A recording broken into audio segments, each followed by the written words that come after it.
But here's my theory on why Trump has gotten more traction with men in general, because it was men all across the board. I mean, it was more with Latinos and blacks, and they're trying to highlight it, but like, it's with men across the board. Okay, I want you to speak to this, and then you back me up on this a little bit. And Marcela, I want your thoughts on it if you can, just like to give like some perspective. I can't speak for the woman vote, but here's the thing: a couple episodes back, who knows when, I can't pinpoint it. I talked about how every guy has this innate feeling in their head that they can get any girl that they want had it not been for X, Y, and Z. Right? Remember that episode? Where I was like, every guy thinks that at any point in time, the girl of their dreams is gonna walk through the door, and she's gonna go, it's time. And he's gonna go, I've been waiting. Like every guy has that kind of thing of self-confidence where they think that they're gonna be in a room and they're the ones that's gonna get picked out. It doesn't matter how we look. This is all men. It doesn't matter how we look. It doesn't matter how much money we have. Like there's something about, this is why men get so invested into sports, because they're like, and they'll talk to the coaches like, coach, like you should have done this and that. Imagine some regular dusty dude trying to tell a professional coach what play he should make, and they get angry about it. Why? Because somewhere deep in their mind, they think I could do that. No, we all want to be the hero in our own story. Right, like I have the thing that fucking coach is dumb. Like, right? Every guy has this like instinctual thing. Movies. Anytime there's like a spy thriller, anytime there's like an action Taken, like Mission Impossible, right? Like anytime there's like any of these like these men that are like morally ambiguous, that like kind of like shoot by the hip and do their own rules. Why do we gravitate? John Wick, like why do we gravitate towards those movies so much as men? It's because in some way, shape, or form, we feel at any point in time we could do that.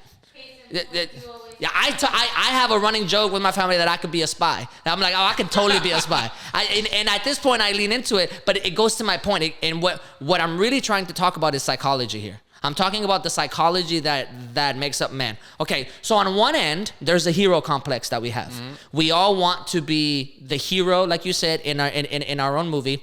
But more importantly, we all think that we have the capacity to be a very specific type of hero. Yeah. Go inside the burning building, save the girl, save the grandma. A car crash just happened. Go open the door, check their pulse, try to like control the situation. Like the men have this thing where like I think I could pull that off, right? If a gun gets pulled on you, every man has fantasized about like I think I can take it. I think I can take the gun. I think I can take the gun if I do this or if I do that, or like I just have to be fast, whatever. And clearly that's not the case, because if that ever happens to you, most of the time we're just gonna freeze, right? Like. But we all have that thought in our brain. Oh, like if a bully says this to me, then I'm gonna do this, and then I'm gonna have this like moment, like this like John Wick moment of like, right? Every guy has thought about this. So on one hand, it's a hero complex that is like coming from a noble place, and it's coming from a place where you want to feel what it feels like to have a little bit of glory. So that one's relatively innocent. It's harmless. It's mindless. It kind of happens, right? The other side of that coin, though, can be very dangerous, because back to conservative media, they figured out how to tap into that in a way that I'm about to describe. The other side, think pop culture, right? Like you have the sports that I just mentioned, you have like saving the girl, you have like the getting attention, you have like the James Bond effect where like we all think we're gonna put on a suit and like order a whiskey, and a girl is gonna walk up and be like, it's been you all along. Like it's that dumb bullshit that we think about. We're like, man, I just have to be at the right place at the right time. For a guy, it's just I'm not at the right place at the right time, but I'm gonna get there, right? We all have that kind of like weird self-confidence thing. The other side of that coin are the other opposite characters of that end. For every Chris Kyle American Sniper glorified movie that we watch and we're like, I think I could shoot the bad guy from a mile away.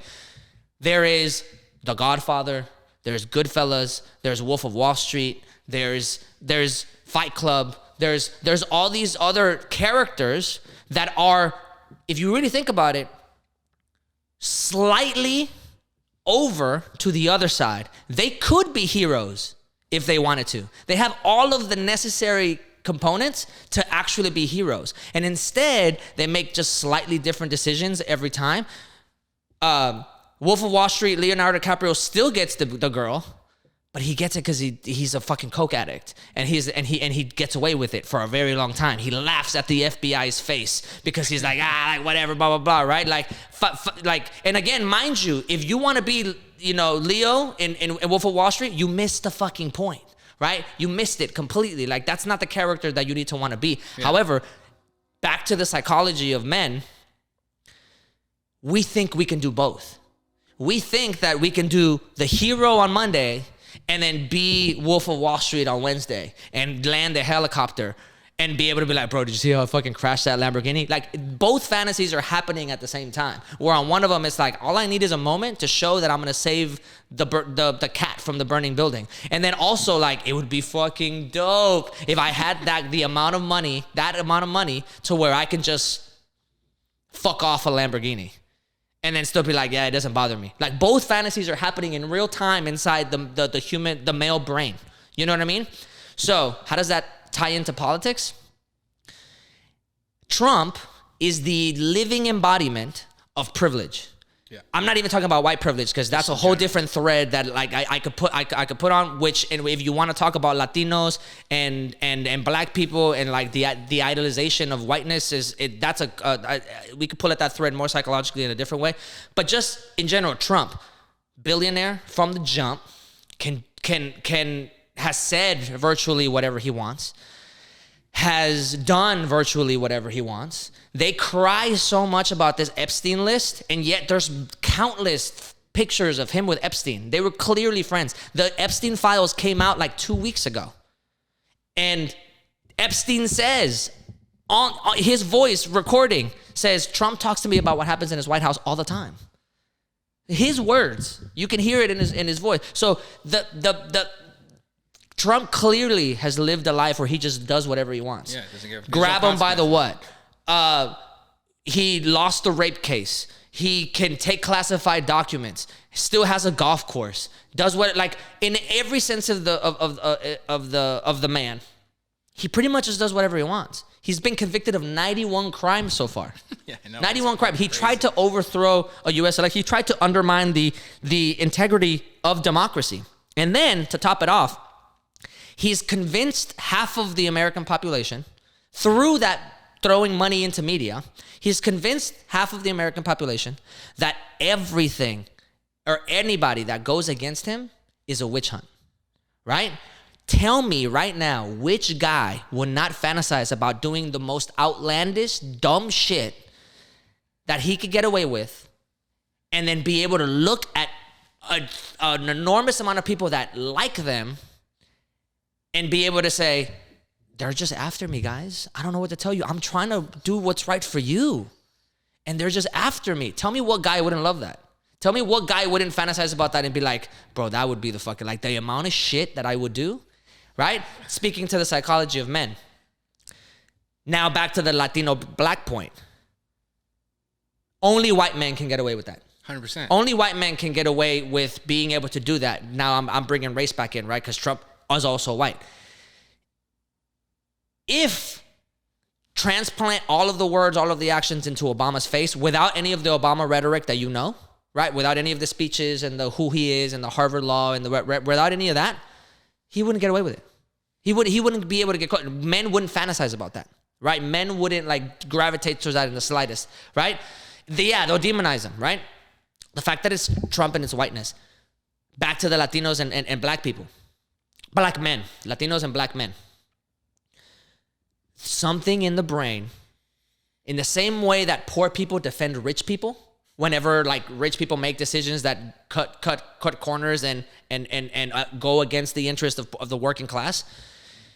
The reason why poor people defend rich people sometimes is because in some way, shape, or form, the American dream tells you that you can maybe one day get there if your idea is innovative enough and if your idea is good enough and if you work hard enough and if you blah, blah, blah, blah. So poor people latch onto this idea that like through grit and hard work and again, a guy that already thinks that he can coach Michael Jordan and already thinks that he has the answer to the next Super Bowl game and already thinks that he could be John Wick under the right circumstances, right? That same guy multiplied times, I don't know, a couple million, right? Because however many, eligible men in the electorate exist in the United States, multiply that times all of that, right?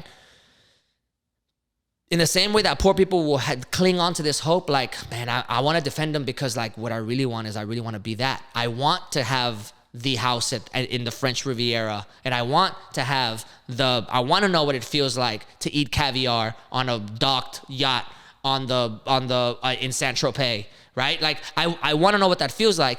And that's the same thing that happens in the mind whenever a Latino guy and a black guy looks at somebody like Trump, and somewhere deep inside, whether they admit it or not, psychologically speaking, subconsciously speaking, they say to themselves, what it would be like to be able to say what he said in that TMZ bus and be able to get away with it. What it would be like to be able to have all of the religious right that thinks that they're all holy and mighty praise me while also being on my fourth marriage, or my third marriage or whatever, while also like having been caught, been found guilty of misappropriating funds for a porn star that I wanted to fuck one night, right? Like all of that plays into this Wolf of Wall Street fantasy that guys are like, yeah, but I could totally do that. And then to have people support me after that, man, that's a fever dream for these for guys. You know what I mean? It's a complete fever dream where all of a sudden they're like, that's what if that's the American dream, I'd rather live my whole life and potentially vote against my interest under the hope that maybe I could live a tiny piece of that and be able to do that in some way, shape, or form. Because guess what? Most of these guys, and I'm not going to speak forever, there's plenty, just preface, there's plenty of conservative people that I know that are great men, that like really respect their mothers and their daughters and their sisters, and they're really like are brought up in a certain way. Like, I'm not talking about y'all. If what I'm saying doesn't fit your description, I'm not talking about y'all. There's already, and we know it, liberal and conservative men that already do that. They already think that they could do that. The stereotype exists already. The stereotype exists already of men gaslighting their women about them actually not cheating. No, she's just a friend, or blah, blah, blah, blah, blah. Like, oh, you're being crazy. Like, that stereotype's already, these men are already doing it. There's already the stereotype of the guys in Pasadena and the refinery. They're like, don't trust those guys because those guys are going to tell you blah, blah, blah, blah, blah, and this and that, right? Trump got, this is the real kicker. Trump got found guilty of rape, right? E. Jean Carroll, rape case, right? You're really surprised that Latino, I don't know how it is over there in Canada in the Ecuadorian family, but like 3 Mexicans right here. You're really surprised that Latinos are rape apologists whenever there's a stereotype in our own culture that says, hey, your uncle's coming over, put something else on. You're really surprised? You're really surprised You're really surprised as Latinos, as Mexican Americans, when there's a stereotype in our own culture that says, hey, your uncle's coming, your tío's coming, you got to put something else on, or else you know what's going to happen, or else you know what he's going to say, or else, right? You guys are already rape apologists.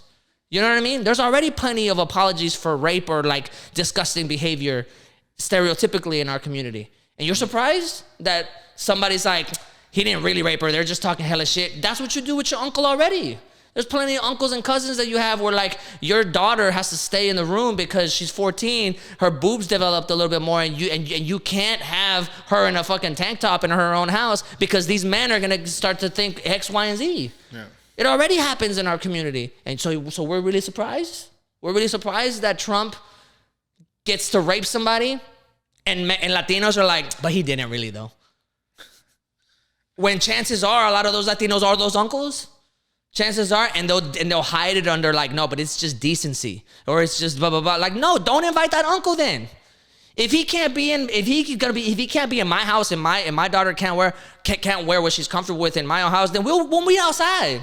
I'll meet you at the gas station. I'll meet you. Let's go eat somewhere. Like, you don't gotta come to my house, right? But no, they're coming over already. Ponte algo más, or stay in your room. And we're really surprised? It's not surprising. It's not surprising. So the point that I'm getting at is that this election has been more so representative of the psychology of people. More so than like facts or actually understanding politics or understanding the way the world works, i.e. like money, economics, like what actually drives taxes and like things around the world. Like, that is kind of irrelevant. the conservative right in the United States has figured out a way to tap into the psychology of people in a way that really, really gives them an adrenaline rush, or serotonin or endorphin, whatever it is, right? Scientifically speaking, somebody will correct me, into the demographic that they're shooting for, to where they start to really romanticize and fantasize the stuff that they're already doing, that they're already looking for, that they're already fantasizing about, and they just have to shift it 1 degree to the right. They just have to shift it 1 degree a little bit more, right? If you really like being John Wick, if that's your thing, if you think that you're gonna be able to have the Italian suit that's bulletproof and like whatever, blah blah blah, like and right, we just have to lean it to the right. We just have to sell you the Second Amendment, and you need it because because you're John Wick. And like, and John Wick without guns isn't, so you need the Second Amendment. It's an easy pivot. You know what I mean? Instead of being like, well, let's critique the Second Amendment because maybe we've maybe we've evolved past a certain point and that's not what the founding fathers were.